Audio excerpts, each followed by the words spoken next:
We are organizing with an Enough is Enough, with other Residents Park, with other businesses down here, to say this is our neighborhood. And real community input is when you have consistent community meetings. And what's happened, why we organized, is they came in without telling anybody and wanted to put a 504-unit story building right next to where we live in the historic Bloomingdale building, and with fake input. My partner Jim, among several others of us, along with other people in the community, have mounted a movement to ask the city to put a moratorium on the building in the downtown area. I've been a resident of downtown for about 10 years, and in that time, New Rochelle's been working on their downtown development plan. And in the beginning, I think, like a lot of people, I was actually excited about that development plan. But now, 10 years in, I think we're kind of seeing the results of what happens when there aren't real checks and balances. Okay, so right now we're in DO2. There's 8 different zones of development, and DO2 accounts for 54% of the new residential units. We need green spaces, not concrete parks. We need bike lanes. We need community meetings, and this is a great time to join together. There was, among the originators of this plan back in 2015, the idea that developers needed to respect the character of neighborhoods. That was part of the agreement. Certain density criteria were established for different zones, which kept that in mind, right? So at this point, however, the city basically decides that whatever the developer needs, they get. And so the density requirements have been like shuffled around such that they don't really have any merit. The development isn't equally spread out throughout the city. You know, DO2, especially this one little section, which we call DO2 Southwest, is taking an outsized amount of the development.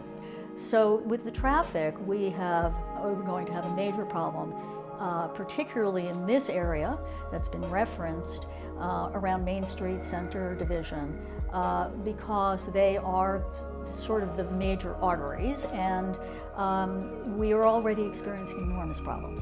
I think that all of us have been out there. We've seen at certain times of the day backed up people trying to make a right turn from Leroy, and cars coming out of the Madeira building garage.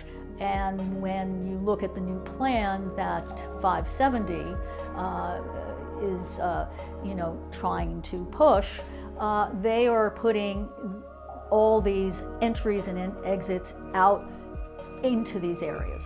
It is going to be a disaster, and the city, in my estimation, is remiss and not doing what they should be doing. We don't need one more high-rises. We have 10 of them that have been stuffed in here without community input. The way it's structured, the community is out, and that should not continue. There's a lot of things about the operation of this that the community doesn't even have access to, like the IDA, right? Which has to do with deciding how much tax relief these developers get in these projects, right? And who are the determinants of that on that committee? Form-based zoning is unacceptable, un-American, on this being the American Revolution anniversary, where communities aren't given input and developers rule the day. And so we have organized 600 people on Enough is Enough. February 24th is our next meeting. We want everyone to come out. And we fight because we love living here. I spoke to a lot of the development people, and I said, look, is there a possibility to meet and talk? I had some ideas. How about pairing a development person with a person from buildings department and just walk down Main Street?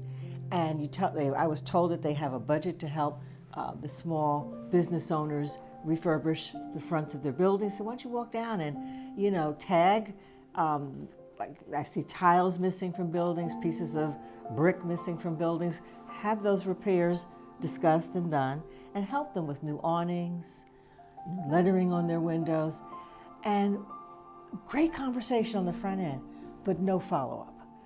Email, I had 2 meetings canceled with a gentleman from development, and then no response as I tried to, he canceled them. And then when I tried to say, what's happening, what's going on, detailed emails, no response.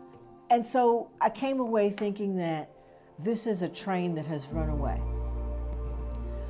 It's a train that really is empty in the sense that there's no interest in putting people on board who can give input. Modera is a beautiful example of respecting the character of this community. It's another low-rise like 24-5 Leroy. So in essence, we think there needs to be a major overhaul of the structure around development. You cannot disempower the public. About 80% of the new buildings in DO2 are high-rises, right? So there's a few mid-rises spread out throughout the city, and I think if the mid-rises were the norm, I don't think there would be so much community pushback. I think that the high-rises, that amount of density has created a lot of issues downtown, and it's really changed the character of the neighborhood. And people, 10 years into this development plan, they're tired of it. We ended up with an underestimation of just how many cars would really end up being here. And most of the projects that were planned did not really fully address the public parking situation. They may have been able to give residents some of the parking as needed in the building, but they were not thinking about the bigger picture and what it would mean if you want to have a Vanguard district, for instance. People are coming from outside. Where are you going to park? That, I think, has been something that the city now, 10 years later, realizes.